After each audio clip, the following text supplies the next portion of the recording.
이제 인플레이션에 대비하자는 얘기는 결국은 금리 인상에 대비하자는 얘기인데요. 과연 금리 인상 전에 미리 그걸 걱정해서 내 자산을 현금으로 전환시킬 필요가 있을까 해서 저는 큰 찬성을 하고 싶진 않아요. 그 이유는 뭐냐면 인플레이션 때문에 금리 인상을 하는 시기가 언제 올지는 모르지만 그 전까지는 분명히 인플레, 특히 자산 인플레는 계속되고 있는 거거든요. 부동산 값이 오르고 주식 값이 오르는 게 바로 자산 인플레란 말이죠. 그러면 현금을 갖고 있으면 계속 나의 구매력은 떨어지는 손해가 나기 때문에 일단 현금으로의 전환을 지금 미리 예측할 필요가 있나라는 게 첫 번째. 또 한 번 두 번째는 뭐냐면 이게 이제 제가 이런 내용을 기관 투자가들 앞에서 하는 것과 할 일도 없지만 기관 투자자들 저를 초빙해서 할 일은 없지만 근데 개인 투자자들한테 하는 거는 저는 분명히 완전히 다른 얘기를 해야 된다고 보고요. 그 이유는 뭐냐면 금액의 차이고 황금성의 차이예요. 무슨 뜻이냐면 미국이 금리 인상해? 또는 그런 기미가 있어? 그러면 언제든지 개인 투자자들은 당일날 전액 현금화 시킬 수가 있어요. 사실은 주식이 예측과 대응의 영역이라고 하는데 예측이 훨씬 중요한 분들이 기관 투자자들이에요.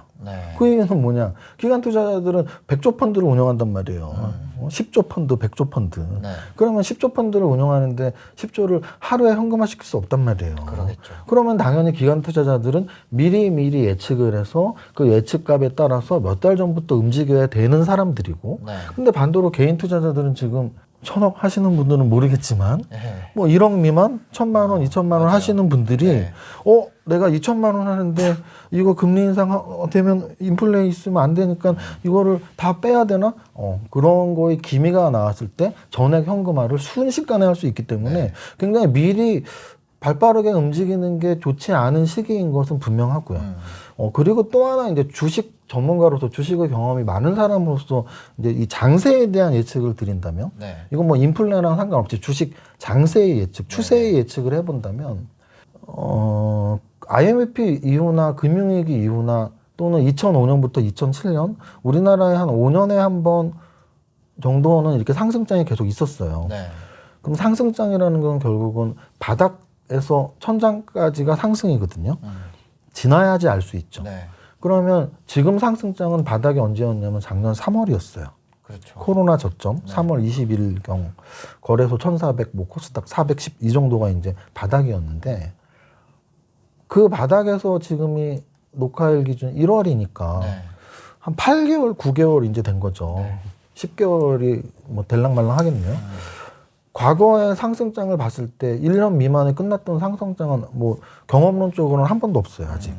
경험론적으로 그 기간도 저는 되게 중요하다고 보거든요. 왜냐하면 결국은 경기는 사이클인데 이 상승장, 하락장은 큰 사이클의 하나란 말이에요. 근데 10개월 만에 끝나는 경기 사이클은 여태까지는 없었어요. 적어도 1년 반, 2년 이렇게 진행이 됐었죠. 2008년 금융위기 이후에 2009년부터 지금까지 유동성 장세가 계속된 건 미국에 국한되죠. 왜냐하면 미국은 10년 동안 올랐으니까. 근데 왜 그 얘기에 제가 그럼 우리나라는 훨씬 많이 올랐는데 표현을 썼냐면 우리나라는 사실은 2011년 후반부터 2017년까지 한 8년, 7년 정도 박스권이었거든요. 전혀 오르지 못했어요. 그럼 우리나라가 지금 3,000을 이제 돌파했잖아요. 우리나라가 2,000을 처음 찍었을 때가 언제냐면 2007년이었어요. 2007년에 2,000을 찍었다고요, 거래소 지수가. 그럼 2007년 금융위기 직전에 2,000에서 지금까지 3,000이면 50% 오른 거잖아요. 2007년이면 올해가 2021년이니까 14년 전이거든요. 14년 동안 50%가 오른 거예요. 그럼 복리로 친다면 단리로만 쳐도 1년에 한 4%가 안 되고 그걸 복리로 치면 한 2.5%나 되려나요? 그러면 그거는 지금은 은행금리가 1%지만 10년 전, 15년 전까지 지금 계산을 하는 거니까 은행금리보다 낮은 상승률이에요, 지금. 그럼 주식시장은 없어져야 돼요. 7년 대비 50%는 정말 조금 오른 수치라고 말씀드리고 싶고. 주식 비중을 높게 가져가야 될 때다. 이제 그 얘기도 금액이 좀 되시는 분들 얘기지. 뭐 금액이 없는 분들은 사실 그러니까 뭐 1,000만 원이라고 하면 저는 1,000만 원으로는 현금 비중을 없었으면 좋겠어요. 솔직히 말씀드려서. 1,000만 원이면 지금 현금 비중이 필요가 없다. 솔직히 솔직한 말씀드려서. 마음. 네, 저도 젊은 시절을 겪었고, 저도 젊었을 때 정말 부자가 되려고 정말 피땀 흘리면서 일하고 투자했었고, 지출을 아무리 줄여도, 소득을 아무리 높이려고 노력해도 투자를 안 하고서는 지금 내 돈을 키울 수 있는 시대는 아니고 앞으로는 안 온다고 저는 보거든요. 그러면은 나의 투자 인생에서도 네. 뭐 지금 현금 비중 높이면 관심 없어질 거란 말이에요, 분명히. 네. 아까도 말씀드렸지만 500만 원, 1000만 원에서 손실이 좀 당장 나더라도 저는 계속 투자 공부를 하고 투자를 하는 거 맞다고 봐요. 다만 길게 보면은 분명히 쌓이는 게 있어요. 초과 수익률을 얻는 건 당연하고요. 네. 평생 해야 된다면 지금 계속 하는 게 낫지. 현금 비중을 높인다면 그 현금으로 무엇을 하려고 현금 비중을 높였냐 했을 때 결국은 하락장에 대비해서야라고 하는 건데 우리나라의 하락장이 가장 최근 하락장이 언제부터 했냐면 2018년부터였거든요. 네. 2018년 1월이 최고점이었단 말이에요. 그렇죠. 2018년 1월에서 2020년 3월까지 2년 2개월이 하락장이었어요. 네. 그럼 지금 만약에 상승장이라고 예상을 하고 나는 하락장에 대비해서 주식 안 할 거야. 그분들은 2년 이상 기다려야죠. 큰 장세로 본다면 상승장 이후에 하락장이 박스라고 오니까. 본다면 지금 박스는 아니죠. 지금은 박스 절대 장세는 박스는 아니다. 아니죠. 물론 상승 추세에서 단기 조정은 있어요. 네. 근데 그 단기 조정을 맞추는 거는 큰 지금은? 상승장을 맞추는 것보다 훨씬 어렵죠. 지금은 방향성이 있는 장세다. 무조건 당연하죠. 박스는 아니다. 왜냐면 이제 그 박스는 전에 아까 얘기하셨던 2009년에 네네. 이제 상승 이후에 네네. 많은 사람들이 이제 조정 후 다시 상승한다 네. 이런 네네. 거를 예상을 네네. 했거든요. 왜냐면 글로벌 증시 너무 좋았고 네. 신흥국이 좋았던 때도 그렇죠. 있었고, 근데 그렇죠. 우리나라 계속 선진국 나갈 때도 소외되고 신흥국 올라갈 때도 소외됐었잖아요. 맞습니다. 그러면서 박스가 됐었는데 네. 그럼 다시 이제 3천 레벨에서의 다시 박스 피 시대가 오는 게 아니냐 그런 얘기도 하시거든요. 만약에 네. 만약에 3천에서의 박스 피가 된다면 네. 이제 두 가지로 제가 그럼 전략을 말씀드릴 수 있어요. 네. 하나는 첫 번째는 박스가 지금 당장은 예상을 할 필요도 없다. 그 박스라는 건 적어도 2달, 3달 지나서 해야 되는데 네. 뭐 엊그저께까지도 계속 신고가를 뚫고 있는 장에서 그죠. 박스를 미리 예상하는 건 아까 말씀드렸던 기관 투자가는 예상할 필요가 있지만 네. 소액으로 하는 우리들은 언제나 현금화가 가능한데 굳이 미리 움직일 필요는 없다라는 거, 미리 예상을 할 필요는 없다라는 네. 그게 첫 번째고요. 두 번째는 정말 근데 2달 지났는데 오늘 방송일로부터 지나서 2달, 3달 지났는데 네. 정고점을 돌파 못하고 정말 박스가 진행된다면 네. 그때는 투자 전략을 다시 세우면 돼요. 어떻게 세우면 되냐면 사실 작년부터 지금까지 중소형주보다 대형주 상승률이 높은 게 더 많아요. 그렇죠. 뭐 아까 말씀드린 2차 전지랄지 뭐 이런 것들이 상승률이 중소형주를 압도하거든요. 네네. 심지어는 삼성전자가 5만 원에서 9만 원까지 거의 2배 이상은 삼성전자 현대차 따블라고 LG화학 3배 가고 막 맞습니다. 그러니까 결론은 지금은 네. 강한 상승장이었기 때문에 그게 가능한 거예요. 네. 상승장은 지수가 올라갔을 때 종목들의 평균값인 지수가 올라갔을 때 상승장이라고 하는데 네. 지금은 강한 상승장이니까 당연히 지수 관련 대형주가 2배, 3배, 4배까지 난 것들이 있죠. 네. 근데 만약에 박스장을 걱정하거나 실제 박스장이 한 3달 정도 지났는데 야 정고점 돌파 못하고 옆으로 흘러내리네. 네.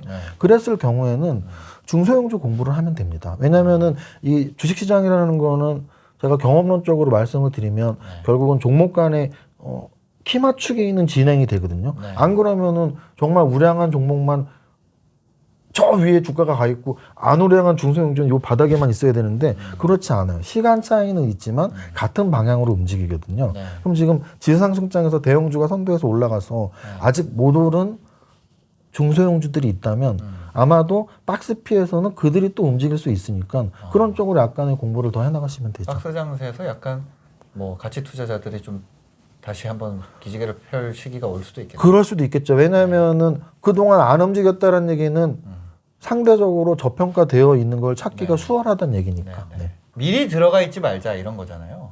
우리는 정말 빨리빨리 움직일 수 있으니까.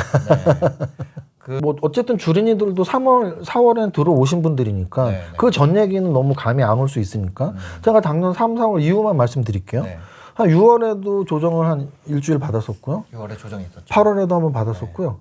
이제 마지막 조정이 언제였냐면 10월이었어요. 10월에 좀 그래도 야 되게 불안하다. 그때는 왜 불안하다는 느낌이 있었냐면 저기였기 때문이었거든요. 연말 뭐 대주주 3억으로 내려가면 맞아요. 우리 다 팔 거야. 뭐 이런 말들이 너무 노이즈가 심했어요. 네. 그래서 10월에 마지막 조정 있을 때는 사실은 인버스 곧버스 타신 분들도 되게 많아요. 많아요. 야 이거 진짜 우리나라 주시장 끝났구나. 네. 근데 결과적으로 큰 상승장이 3월 바닥에서 4월, 5월, 6월, 7월, 8월, 9월, 10월 저는 계속 그런 생각이었거든요. 야, 이거 6, 7개월 만에 끝나는 상승장은 내 주식 인생 20년 또는 다우 지수를 아무리 열심히 돌려봐도 없었다는 얘기죠. 그래서 상승장 계속 될 텐데. 근데 실제로 그거는 조정이었고 결국은 또 11월, 12월 지금까지도 올라왔어요. 근데 이제 지금 이제 한 2주 정도 옆으로 가고 있습니다. 네. 2주 옆으로 갔을 때 지금 끝났다라고 못을 받고 이동을 하거나 현금 흐름을 하거나 했을 때 네. 다시 재차 상승할 확률은 아직은 저는 더 높다고 보거든요.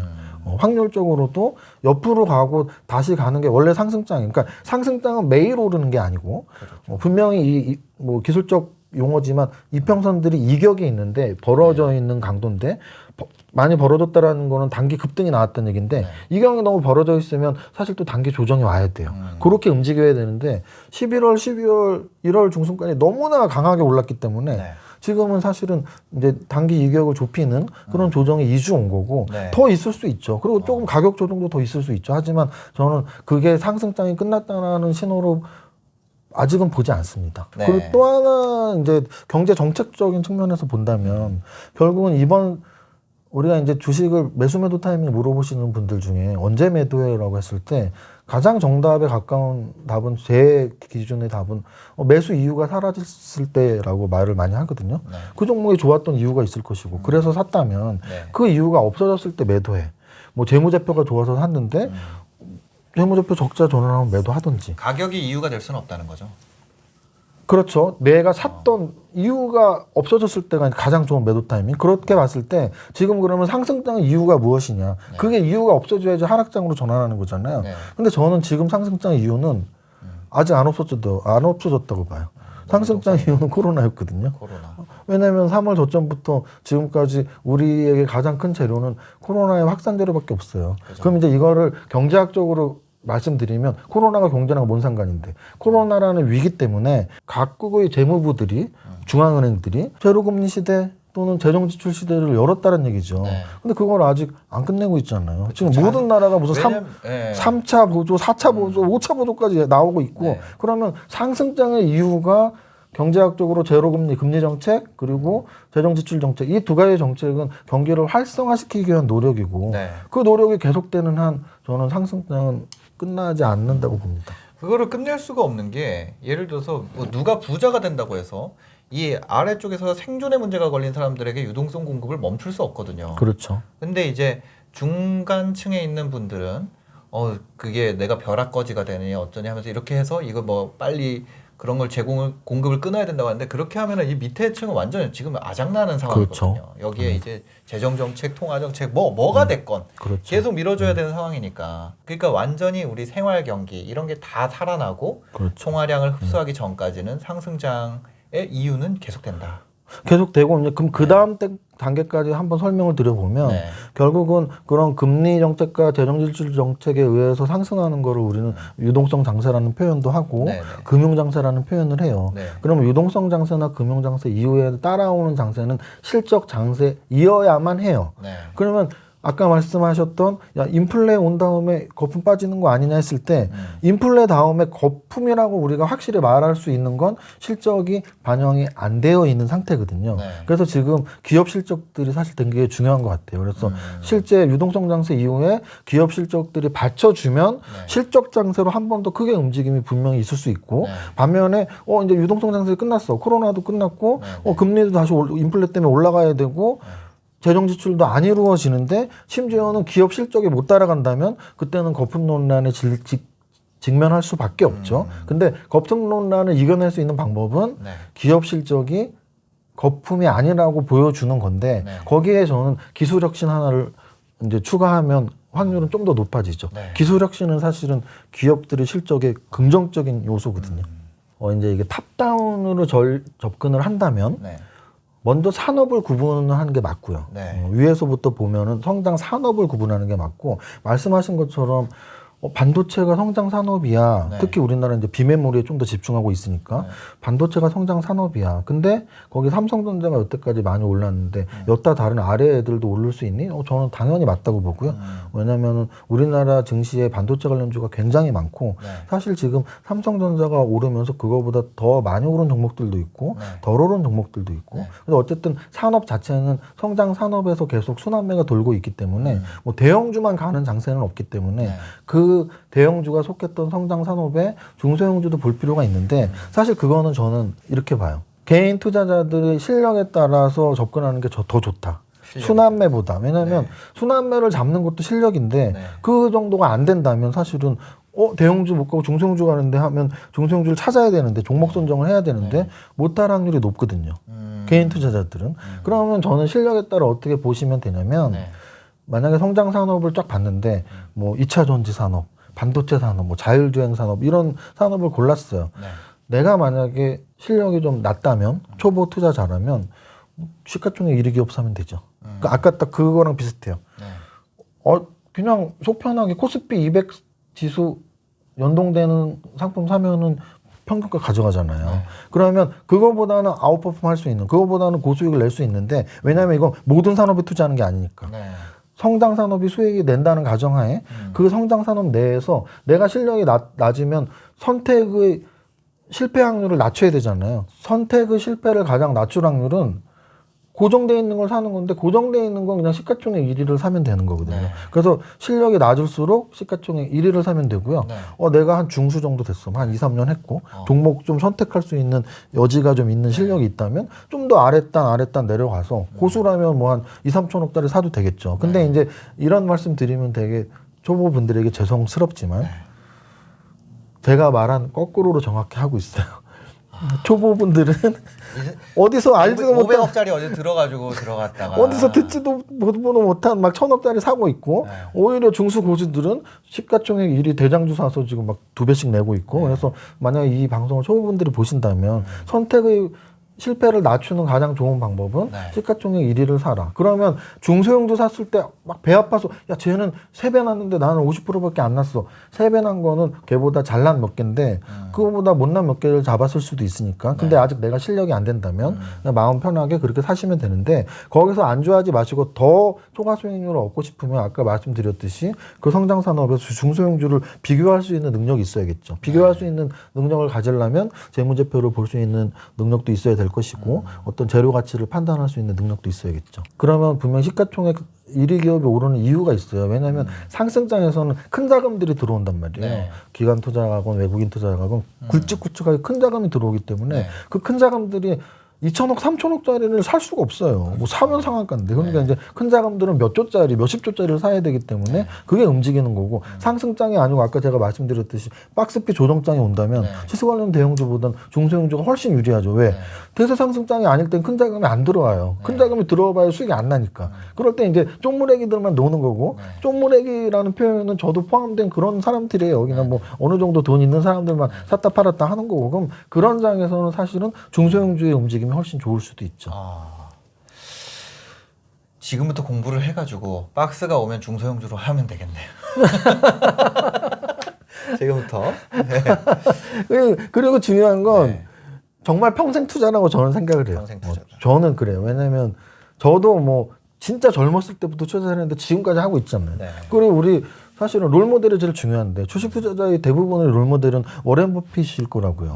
한국 사람이면 반말도 못하죠. 지금 90이 넘었습니다. 네. 90이 넘었는데 매년 집계하는 세계 부자 5위 안에 늘 들고 있고 뭐 3위 했다, 2위 했다, 5위 했다가 근데 그분이 그러면 투자 안 하냐? 지금도 하고 있죠. 90이 넘었는데 그 투자라는 건 결국은 분명히 노동소득하고는 좀 다른 얘기잖아요. 네네. 자산소득하고 노동소득의 가장 큰 차이점은 노동력은 좀 힘이 있을 때 은퇴 전에 하는 건데 사실은 요즘 100세 시대라고 하는데 네. 아니 뭐 55, 60이면 은퇴하는데 그때부터 뭐할 건데? 은퇴하고 40년을 살아야 되는데 자산소득이 없이 살 수가 없어요. 그럼 자산소득은 결국은 우리나라 같은 경우에 부동산 소득 아니면 주식 소득인데 이 두 가지를 젊었을 때 할 수 있을 때 열심히 좀 공부를 해놓으면 죽을 때까지 큰 내 무기가 되니까 당연히 당장의 수익보다 죽을 때까지 어차피 해야 된다면 하는 게 맞다고 봐요.